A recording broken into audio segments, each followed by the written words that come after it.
जी अस्सलाम वालेकुम, मैं हूं आपका मेज़बान नातिक रेहान और आप देख रहे हैं वकास वाहन जर्नलिस्ट यूट्यूब चैनल। रजब भट्ट को लाहौर हाई कोर्ट से रिलीफ मिल चुका है। हमारे साथ सीनियर कानूनदान फ़याज़ रामे साहब मौजूद हैं, जिन्होंने रजब भट्ट के प्रोटोकॉल के खिलाफ लाहौर हाई कोर्ट के अंदर दरख्वास्त दायर कर रखी थी। लाहौर हाई कोर्ट ने दरख्वास्त पे क्या फ़ैसला सुनाया और फ़याज़ रामे साहब आगे क्या जो है हिकमत अमली अपनाने जा रहे हैं, तमाम तफसीलात जो हैं फ़याज़ रामे साहब से जानते हैं। फ़याज़ साहब, आपने प्रोटोकॉल के खिलाफ दरख्वास्त दायर की थी, आप तो बड़े मुतमईन थे कि इसको प्रोटोकॉल हम ख़त्म करवाएंगे। अदालत ने आपके खिलाफ फैसला दे दिया। हाँ जी, बहुत शुक्रिया नातक। देखें, अदालत का अपना एक प्रेरोगेटिव है, फैसला तो अदालत ने करना होता है। अब मैं खुद तो जज हूँ नहीं जो खुद फैसला कर लूँ। ठीक है, अदालत ने अपनी विजडम के मुताबिक उसको डिसाइड किया है, हम उस फैसले का एहतराम करते हैं। इंशाल्लाह मैं अभी भी कॉन्फिडेंट हूँ, हम इसको हायर फोरम पे चैलेंज करेंगे। इस फैसले का में अभी लीगल कुछ कमियाँ हैं, कुछ कौन सी कमियाँ हैं? देखें, अभी जो रिपोर्ट पेश की गई है डीआईजी सिक्योरिटी और डीआईजी इन्वेस्टिगेशन और डीपीओ की तरफ से, उसमें उन्होंने ये क्लेम किया कि इनको थ्रेट है। ठीक है, ठीक है। उसका आमतौर पे तरीकाकार ये होता है, उसका मैकेनिज्म नहीं बताया गया कि क्या है। ठीक है, थ्रेट असेसमेंट रिपोर्ट, थ्रेट किस तरह का थ्रेट है। ठीक है, और अगर थ्रेट किसी को होता है उसमें किस तरह की सिक्योरिटी प्रोवाइड की जाती है। यानी कि अगर वो कहते हैं जी क्राउड आ जाता है और 50 लोग आ जाते हैं तो उसके लिए कितने पुलिस एहलकार डिप्लॉय करने हैं, अगर 100 आ जाते हैं तो ये कोई उन्होंने मैकेनिज्म नहीं बताया। मैंने सर आपसे कुछ पिछले व्लॉग्स में अर्ज की थी, हो सकता है उनको थ्रेट आपसे हो, आप ही प्रोटोकॉल वापस ले जो है उसका लेने जा रहे हैं, तो हो सकता है इसी रिपोर्ट में कहा गया जी फ़याज़ रामे साहब से उनको थ्रेट है, ये अपने साथ बंदे लेकर आते हैं, वकला लेकर आते हैं, हो सकता है रजब भट्ट को तशद्दुद का निशाना बना दें। ये वजह तो नहीं है?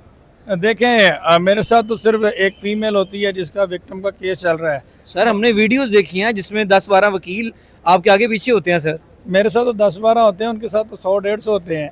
प्राइवेट 10-12 मैंने थोड़े बताए हैं। प्राइवेट आपने मुझे वीडियो में बोला था 22,000 जो वकला है वो मेरे साथ हैं। अल्हम्दुलिल्लाह। देखें जी, मैं लाहौर बार का एक्टिव मेंबर हूँ, सारी लाहौर बार मेरे साथ खड़ी हुई है, इसमें कोई वो ऐसा नहीं है।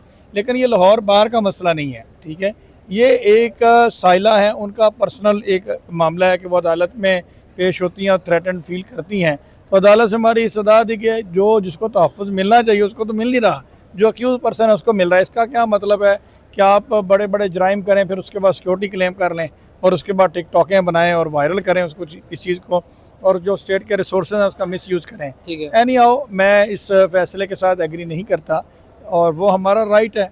अप्रोप्रिएट फोरम किसके लिए होता है?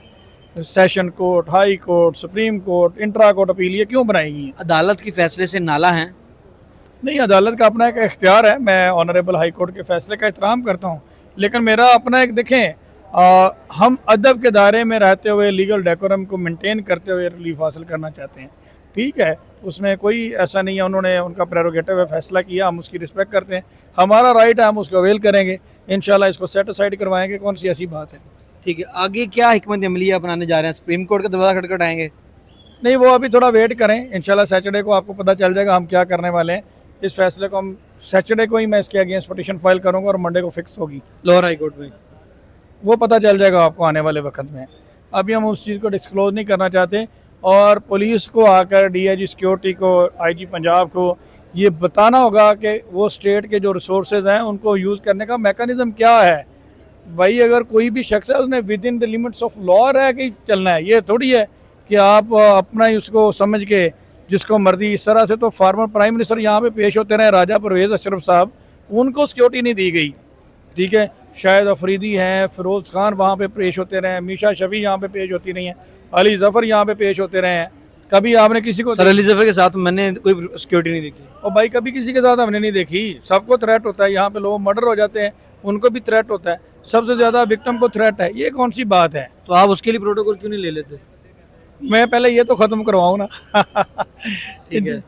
देखें, मेरा मकसद प्रोटोकॉल लेना नहीं है, मेरा मकसद ये है कि जो कानून के खिलाफ चीज़ हो रही है, और कानून ये है, आज तक रजब भट्ट के हाई कोर्ट ने देखना ये होता है कि अगर कोई आपने काम किया उसमें इरेगुलरिटी क्या हुई है। आज तक वो ये नहीं बता सके कि रजब भट्ट की तरफ से कोई एप्लीकेशन मूव की गई है प्रोटोकॉल के लिए, सिक्योरिटी के लिए या नहीं। सर सिक्योरिटी वालों ने बता दिया, आगे रिपोर्ट तो उन्होंने जमा करवा दी। भाई, वो दरखास्त भी नहीं देता, उसको सिक्योरिटी टेलीफोन पे मिल जाती है। आप लेके दिखाएं मुझे। सर मुझे ज़रूरत नहीं ना है, मुझे कौन सा थ्रेट है? ठीक है, बोर्ड के मुताबिक। उनको कौन सा थ्रेट है? सर उन्होंने तो बताया है कि पुलिस रिपोर्ट के मुताबिक उनको थ्रेट है। मुझे तो उस रिपोर्ट में कोई किसी किस्म का थ्रेट नजर आपने नहीं भी खुद बताया सर। वो उनके मुताबिक है, हमें तो उसमें कोई रूटीन के वो मुकदमात हैं जिनमें वो उन्होंने बताया, वो रूटीन के मुकदमात में उसमें कोई उससे ज़्यादा सीवियर मुकदमात अदालतों में पेंडिंग है, ऑनरेबल लाहौर हाई कोर्ट में पेंडिंग है। आपके जो क्लाइंट हैं आयशा जट साहिबा, उनका इस पे क्या रद्द अमल है? वो डिसहार्ट हुई हैं फैसले से? नहीं, वो कॉन्फिडेंट है, वो मेरे साथ स्टैंड कर रही हैं इंशाल्लाह। वो उन्हें पूरी तरह से वो ट्रस्ट है उनको और वो कॉन्फिडेंट है, और उन्होंने उन्हें हमारी एफर्ट्स पे कोई किसी किस्म का नहीं है। उन्होंने कहा जी आपने अपनी बेस्ट एफर्ट किया, पहले भी आपने उनके इंटरव्यूज़ में देखा है, और वो पूरी तरह से कॉन्फिडेंट हैं, वो हमारे डिसीजन के साथ एग्री कर। सोशल मीडिया के ऊपर एक नई बैच छिड़ जानी है कि फयाज रामेद साहब प्रोटोकॉल वापस नहीं ले सके, फिर वही बातें शुरू हो जाएंगी, fame fame fame fame fame. कोई बात नहीं, ये हर किसी की अपनी सोच है, वो कर सकते हैं, ठीक है, वो बात कर सकते हैं। फेम की अगर बात है तो मैं रात 3 बजे डकी के पास बैठा हुआ था, पाकिस्तान का नंबर 1 यूट्यूबर है। अगर रजब तो कहता मैं हूँ। प्रैक्टिकली साबित करें ना, 10 मिलियन फॉलोअर किसके हैं, ठीक है, व्यूअरशिप के हिसाब से देख लें, फॉलोअर के हिसाब से देख लें, पिछले 15 साल से वो शख्स कर रहा है, ठीक है। तो बात करने का अगर हमें इतना ही हो तो ये इन्फ्लुएंसर हमारे लिए कोई बड़ी चीज़ नहीं है।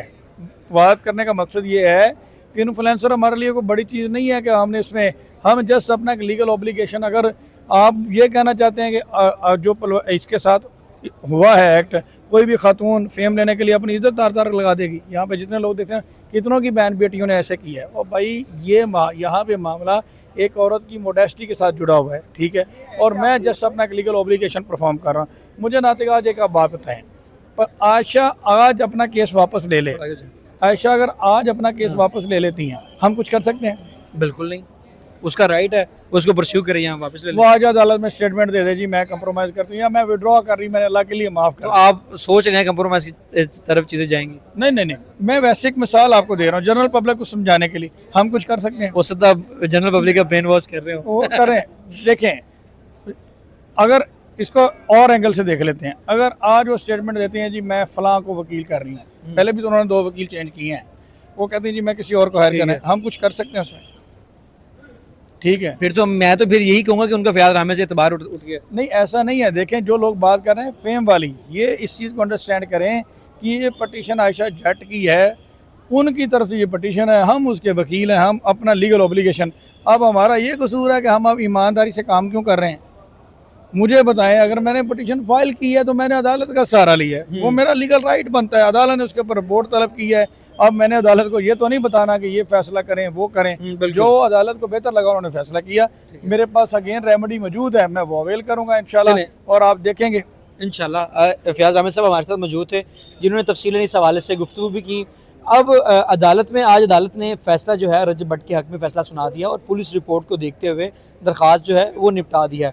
अब फयाज रामेद साहब का कहना है कि हफ्ते वाले दिन मैं जो करूँगा वो आप भी देखेंगे, हमें इंतज़ार रहेगा, अपने जो लिसनर्स यहाँ देखने वाले हैं उनको भी इस चीज़ का इंतज़ार रहेगा कि अगला स्टेप जो है फयाज रामेद साहब का क्या होगा। तब तक के लिए अपने मेज़बान नातिक रेहान को दीजिए इजाज़त। अल्लाह इसके लिए हमें चाहे सुप्रीम कोर्ट तक भी जाना चाहे, मैं एक लॉ स्टूडेंट हूँ, लॉ की बात करता हूँ, इसके लिए चाहे हमें सुप्रीम कोर्ट तक भी जाना चाहे हम जाएंगे। जो चीज़ इलीगल है, अगेंस्ट दी लॉ है, जो गलत प्रेसिडेंट सेट किया जा रहा है उसको हम किसी सूरत नहीं होने देंगे। तो इंशाल्लाह वो हमारा राइट है, वो हम अवेल करेंगे, ये कौन सी बात है। बहुत शुक्रिया फयाज रामेद साहब हमारे साथ मौजूद थे। अपने मेज़बान नातिक रेहान को दीजिए इजाज़त। अल्लाह ने के बाद।